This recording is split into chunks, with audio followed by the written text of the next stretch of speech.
à vous, je suis ravie de vous retrouver pour cette émission qu'on va consacrer à la Tour Brinfo avec une petite voix qui se fait la malle aujourd'hui, vous allez sans doute l'entendre. Ça fait 60 ans que cette tour se dresse au bord du canal de Molenbeek, derrière l'ancienne brasserie Bellevue. Haute de 70 mètres, la tour comporte aujourd'hui 98 logements sociaux. Elle a récemment été rénovée, autant dans son architecture que dans son tissu social. Alors, peut-on prendre la Tour Brinfo comme exemple d'une nouvelle façon de penser les logements sociaux? C'est l'une des questions que je vais poser à mes invités. Mais avant ça, laissez-moi vous les présenter, à commencer par vous, Christina Dantas. Vous êtes chargée de projets sociaux et urbains au logement molenbeekois.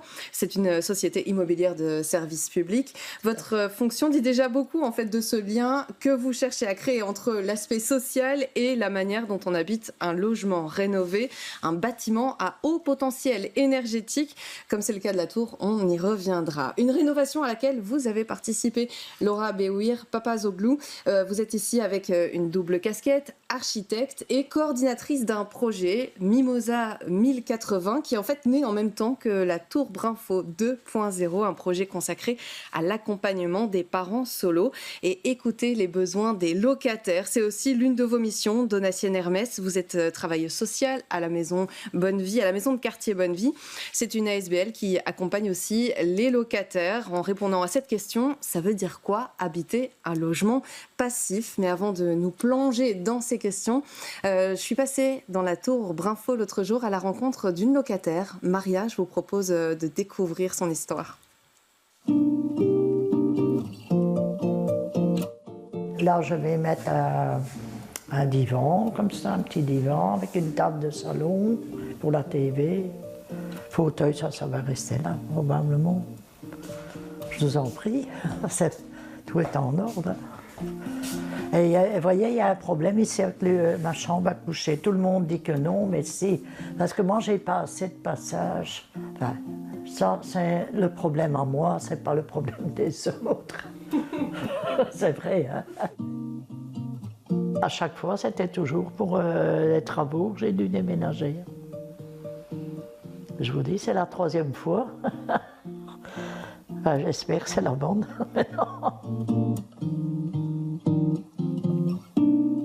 Moi, j'aimais bien rester dans le même quartier. Je connaissais mes voisins et mes voisines depuis des années. C'était une cité où j'habitais, hein. Donc il fallait rentrer comme dans... Et il y avait la verdure et tout. Et là, j'ai quand même habité une vingtaine d'années quand même, hein. Et j'ai trouvé ça avec mes enfants. Et bon, il y avait 6 pièces en tout. Ça allait, ça me convenait.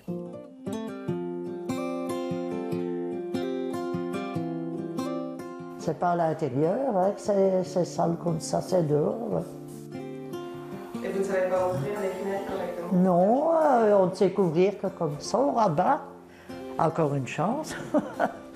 Ben, ça oui, hein, ils étaient obligés de faire. Hein. Vous voyez, comme ça. Ils ont fait ça, ce qui paraît, pour les gens, peur que les gens ne se suicident pas, quoi. J'ai encore difficile, il y a des rues que je ne connais pas bien. Mais maintenant, je commence quand même aller un peu. Le Lidl, pour aller faire mes courses, il est à 10 minutes ici. Pour le métro, c'est à 10 minutes, la commune. Hein. Parce que dans le temps, j'ai travaillé 28 ans, la commune, moi. Je sors, hein, moi, je ne reste pas ici. Hein. Bon, j'ai bien ma TV, c'est pas ça. Mes mots, c'est pas ça qui manque. Là, on en a encore donné. Oh, je connais personne, hein. Il dit, mais ils sont gentils ici, tout le monde dit bonjour. Mais oui, moi aussi, pourquoi pas. La tour. Ben, c'est peut-être impressionnant parce que c'est haut. Mais moi, je trouve ça beau, je sais pas. Voilà, une chouette rencontre avec Maria. Et avant de revenir sur les différents éléments qu'elle aborde en fait assez naturellement dans cette discussion, on va commencer par cette tour que Maria trouve très belle et qui a été rénovée. Je me tourne vers vous, Laura, parce que vous avez donc participé à ce chantier en tant qu'architecte. Cette tour, elle rencontrait de nombreux problèmes d'habitabilité, de sécurité, de confort. C'était nécessaire de rénover cette tour qu'on appelait la tour en carton. C'était plus que nécessaire. Je pense qu'il était vraiment grand temps de questionner l'état du patrimoine du logement molenbeekois et globalement des logements sociaux au niveau de la région de Bruxelles-Capitale. Mais effectivement, moi j'ai commencé à travailler au logement molenbeekois en tant que project manager architecte au moment où le chantier allait commencer, donc j'ai eu la chance, entre guillemets, de visiter la tour. Elle était vide de ses locataires depuis 10 ans, mais en fait, effectivement, on se demande même comment est-ce que ça a été possible de vivre dans cet endroit. Les images qu'on voit là dans les écrans, ce sont des extraits d'un documentaire qui a été filmé en 2014, un documentaire réalisé par les locataires de la tour Brinfo, un documentaire qui s'appelle Brinfo, ça ira mieux demain, et on voit l'état de délabrement de ces logements sociaux. Comment est-ce que vous avez repensé cette tour finalement ? Ça a été beaucoup de débats et de questionnements de justement qu'est-ce qui est le plus stratégique à faire, parce qu'il faut savoir que dans l'idéal, on essaie de ne pas perdre de nombre de logements quand on rénove des logements, et si on peut proposer des logements qui sont plus adaptés à notre public, on le fait, donc ça veut dire avec plus de chambres, parce qu'actuellement notre patrimoine ne répond pas à ces attentes-là au niveau de nos locataires, et donc il y avait la volonté de rénover la tour et de ne pas la démolir, et donc tout le questionnement a été comment garder le même nombre de logements tout en en agrandissant les espaces de logement, de vie. Ouais. Avec des appartements qui atteignent 5 chambres par moment, ce qui est assez rare finalement sur le parc immobilier du logement molenbeekois. Cette rénovation, elle a été financée par la Société de logement de la région bruxelloise. Elle a été pensée pour rencontrer les objectifs, je cite, d'un bâtiment à haute performance énergétique. Et là, je me tourne vers vous, Donatienne, on entend quoi par là ? Alors, un bâtiment à haute performance énergétique, nous, on aime bien dire à haut potentiel énergétique, plutôt on dit HPE. On utilise le P pour dire plutôt potentiel, parce qu'on se rend compte que la performance est une valeur théorique. En fait, on a un objectif de quantité de kilowattheures qui va être utilisé pour chauffer le bâtiment. Mais c'est une valeur théorique qui va dépendre aussi de la façon dont on utilise son logement.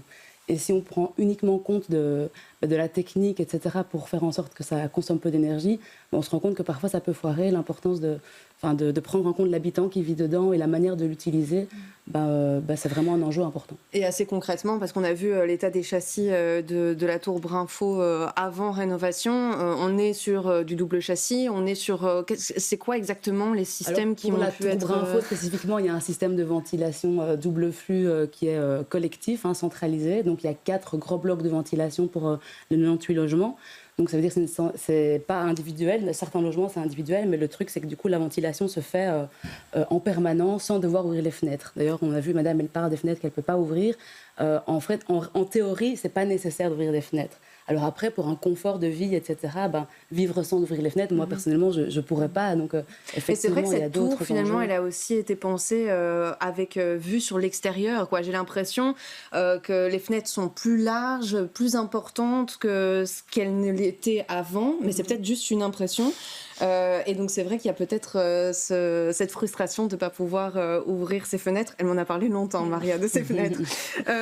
Christina, pourquoi est-ce que c'est nécessaire, Donatienne l'a un peu abordé, pourquoi est-ce que c'est nécessaire d'accompagner les locataires dans cet habitat qu'on dit passif ?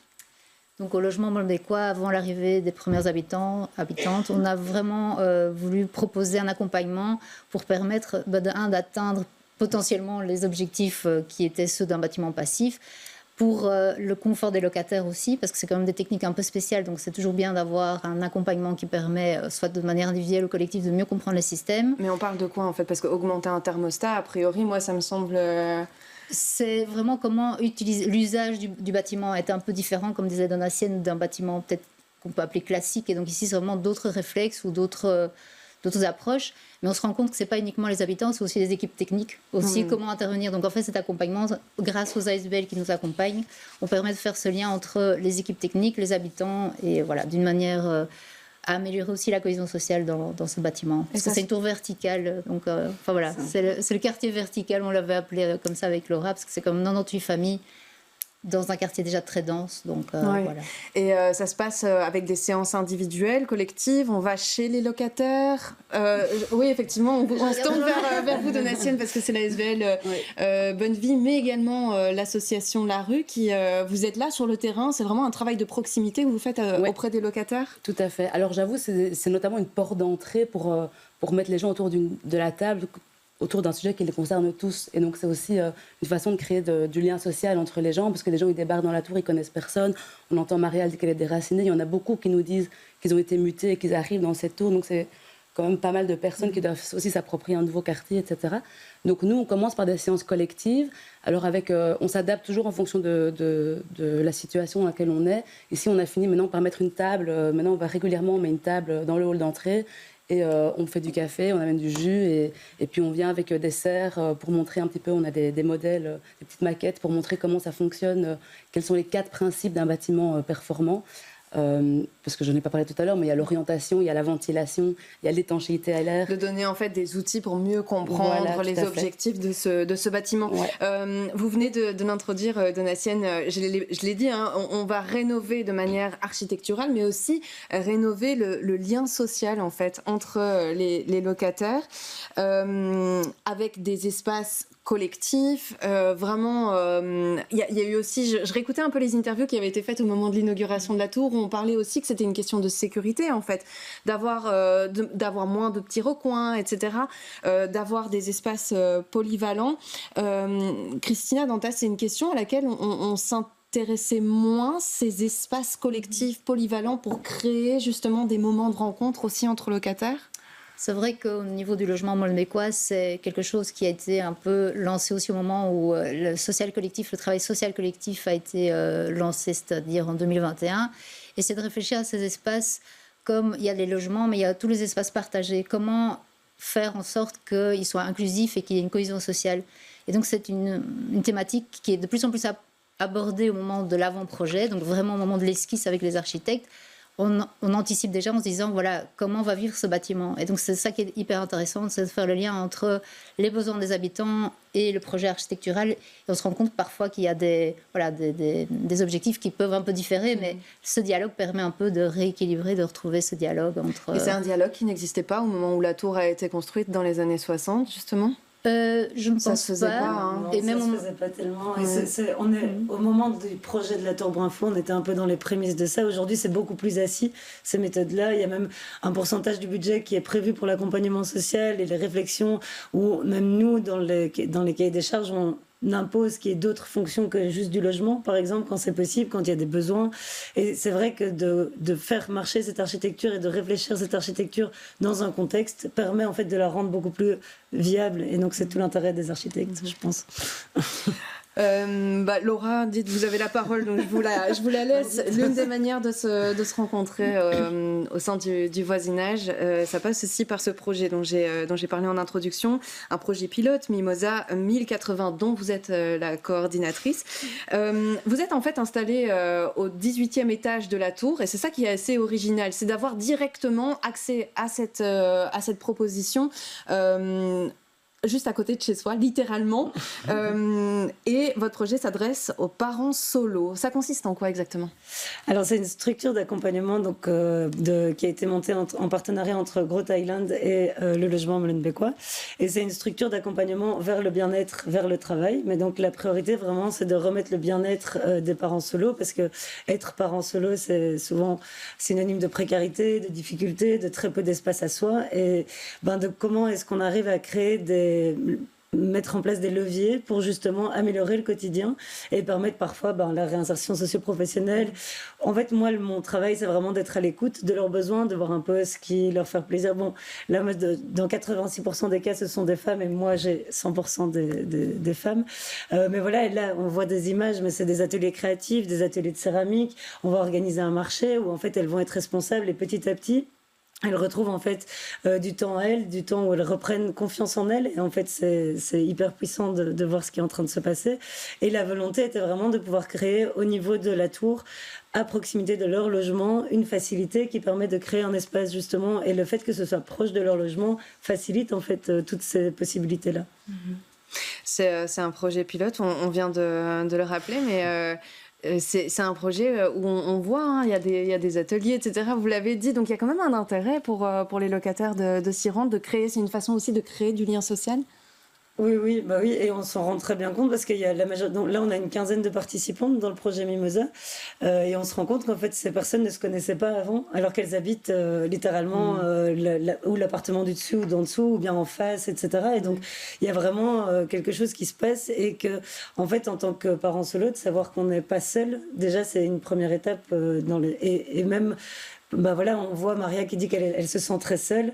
Bah en fait ce serait tout à fait possible qu'elle vienne passer boire un thé au 18e étage si elle veut venir boire un thé. Donc il y a vraiment une volonté du logement Molenbeekois de créer des espaces de vie conviviaux et d'améliorer aussi ces relations de voisinage qu'on peut créer. Ouais, vous venez de le dire, Maria qui a vraiment témoigné de ce côté. J'ai été déracinée en fait d'un quartier que j'ai connu pendant plus de 20 ans. Il faut dire qu'elle a été donc on l'a déménagée en fait d'un immeuble à l'autre pour à chaque fois à cause de rénovation.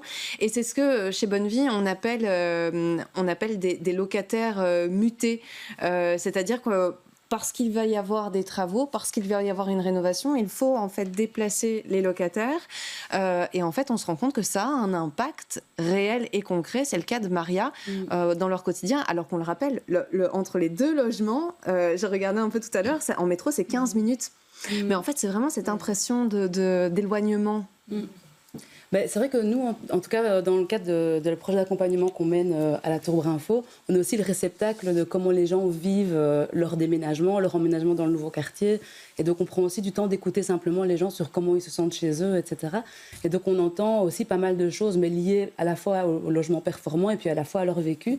Et c'est vrai qu'on a pu remarquer qu'il y a pas mal de locataires du coup qui arrivent là en n'étant pas spécialement hyper contents d'arriver dans cette tour ou des locataires qui ont le vertige et qui se retrouvent au 18e étage, des choses comme ça.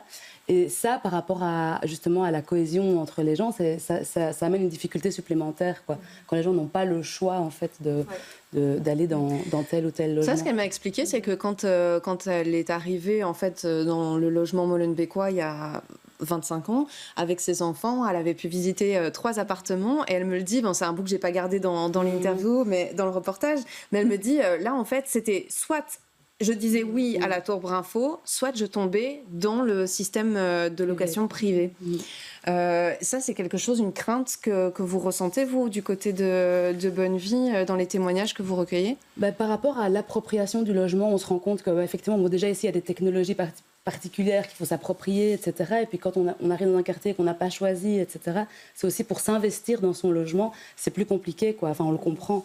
Il y a le fait aussi, on parlait des fenêtres, mais c'est pas rien d'avoir des fenêtres sales chez soi. On voit qu'elle est gênée quand elle explique ça. Enfin, c'est parce que madame a bien nettoyé son logement, etc. Mais elle ne sait pas nettoyer ses fenêtres de l'extérieur. Et donc, c'est des petites choses que nous, on tient à pointer. Et du coup, c'est pour ça qu'on fait des réunions régulièrement aussi avec le logement Molenbeekois pour voir comment on peut aussi améliorer aussi pour les futurs logements et prendre en compte la manière dont les gens vivent chez eux et sont satisfaits ou pas de leur logement pour améliorer les futurs logements. Ce travail de proximité qui est fait entre les associations ici, on a invité la maison de quartier Bonnevie, mais vous n'êtes pas la seule association de terrain à travailler à Molenbeek et le logement Molenbeekois. C'est quelque chose sur lequel on mise de plus en plus, justement pour penser les logements sociaux de demain. Oui. Et justement, par rapport aux objectifs du service social, c'est vraiment d'être un service de proximité avec les habitants et de communiquer, d'avoir vraiment cette intention d'être plus en lien. Donc quand les locataires posent cette question, c'est vrai qu'on y répond assez fréquemment, de dire pourquoi est-ce qu'avant il y avait plusieurs propositions, maintenant plus qu'une. On essaie d'expliquer que l'ampleur des travaux est telle qu'on ne peut plus faire ce qui a été fait pendant des années. Et alors, au-delà de ça, la dynamique entre les partenaires, entre les associations, nous, au logement Molenbeekois, on est 2 personnes à travailler au service social. Il y a plus de 3400 logements et donc vraiment le partenariat, pour nous, c'est la base, c'est vraiment la transversalité des projets, créer des nouvelles dynamiques dans les quartiers, se baser sur les dynamiques existantes, sur les besoins des habitants, vraiment d'aller au fond des questions sociales dans les quartiers qui peuvent parfois être complexes. Voilà, à Molenbeek, on connaît un peu le contexte. Et donc c'est vraiment une priorité, c'est vraiment devenu quelque chose d'assez prioritaire dans le travail qu'on a au niveau de l'ensemble du parc, avec différents quartiers aussi qui n'ont pas les mêmes réalités, mais comme vous disiez, en fait, on a l'impression que c'est le même quartier, mais pour les habitants, c'est des réalités tout à fait différentes. Et on essaye vraiment d'être au plus proche et de créer cette dynamique, de créer des dynamiques entre associations. Oui, parce qu'ici, on a parlé du projet Mimosa 1080. En fait, il y a énormément de petits projets, il y a des potagers partagés. Bon, je ne vais pas tous les citer, mais je veux dire, il y a vraiment une volonté de créer cette cohésion sociale. Est-ce que le projet Mimosa 1080 pourrait prendre place dans un autre bâtiment, dans un autre immeuble, une fois qu'il y aura une rénovation, que ce soit Mimosa 1080 ou je pense à un autre ensemble de logements sociaux consacrés aux seniors, où là aussi on pourrait penser comme ça des projets plus transversaux. Je pense qu'on pourrait et on le fait. Et la collaboration entre les architectes et les project managers du service investissement et le collectif social, le social collectif dont Christina et Raja font partie, on permet justement dès les prémices de rénovation d'architecture d'avoir des réflexions qui vont au-delà du bâti et de comment est-ce qu'en fait on propose des espaces où il peut y avoir une cohésion sociale qui se développe, ne fût-ce que d'avoir des espaces disponibles. Quand on doit faire une réunion d'habitants, en fait, si on est dans un endroit où on ne sait pas réunir les habitants, c'est inconfortable, on se retrouve à devoir faire des réunions dans la rue, ça ne va pas, alors que dès on sait qu'on met des possibilités d'endroits où les liens peuvent se tisser, ça marche, que ce soit Mimosa ou d'autres projets. Je pense qu'il faut arriver à s'adresser à tout le public de la commune et de veiller à une inclusivité dans ce qu'on propose. Et donc, effectivement, nous, le diagnostic nous a amené à travailler avec le public des parents solos. Je pense que les diagnostics des ASBL de terrain nous amènent justement à avoir les bonnes réflexions dans ce quartier-là, il faudrait peut-être travailler plus sur ce volet-là, et que c'est ça tout l'enjeu du travail du logement. De manière cas par cas. Quand on prend la question de la rénovation des logements sociaux de manière un peu plus large, on s'aperçoit en fait que cette tour Brinfo dont on parle depuis tout à l'heure, c'est un peu une goutte d'eau dans l'océan de ces logements. Christina, vous avez rappelé le nombre, quelques 3500 logements sociaux que compte le logement molenbeekois, plus de la moitié, et je pense que je minimise encore le nombre de logements qui doivent être rénovés et qui se trouvent par moments quasi dans le même état que les images qu'on a vues de la tour Brinfo avant rénovation. On frôle vraiment l'insalubrité. Les locataires se mobilisent. Donatienne, pour vous, est-ce qu'il faudrait intégrer dès le début les locataires dans des projets de rénovation ? Oui, nous, c'est tout à fait ce qu'on aimerait bien mettre en place. C'est ce qu'on a déjà pu faire avec les Habitants de l'Espoir il y a 10 ans. C'est comme ça qu'on a commencé à travailler à l'accompagnement des ménages dans ce type de bâtiment. Parce qu'en fait, ils sont experts de leur vécu. Ils ont en fait... on ne se rend pas compte parfois que... c'est un peu... On est dans un milieu d'experts, dans un monde d'experts où on écoute seulement la parole des experts architectes et autres, et qui vont penser à réfléchir comment on construit un logement. Puis au final, il y a des conséquences sur la manière dont on va vivre dans ces logements, sur comment on va l'utiliser, sur le confort des gens qui vont vivre dedans.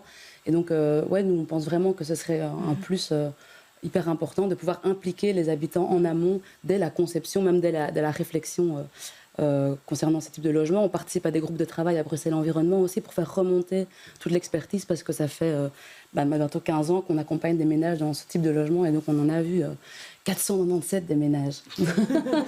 On sent en tout cas effectivement qu'il y a un dialogue qui doit aussi s'inscrire avec le terrain et les locataires. 300 millions d'euros, voilà le budget nécessaire sur les 10 prochaines années pour rénover l'ensemble du parc immobilier social à Molenbeek. Actuellement, l'enveloppe accordée par la région bruxelloise est de 70 millions d'euros. De leur côté, les locataires qui vivent dans ces logements proches de l'insalubrité se mobilisent pour faire entendre leur voix. Il y a un film qui leur est consacré, à leur combat. Ça s'appelle Alerte à Molenbeek. Ça sera diffusé le 26 novembre à 18h30 au Cinéma Nova, suivi d'un débat. Le nôtre se termine ici. Merci infiniment de vous être rendu disponible pour cette discussion. Ce que je vais faire, c'est que je vais vous mettre toutes les informations, les références, les documentaires, etc. dans l'article qui sera disponible sur notre site internet bx1.be. Et surtout, je vous dis à très vite sur BX1.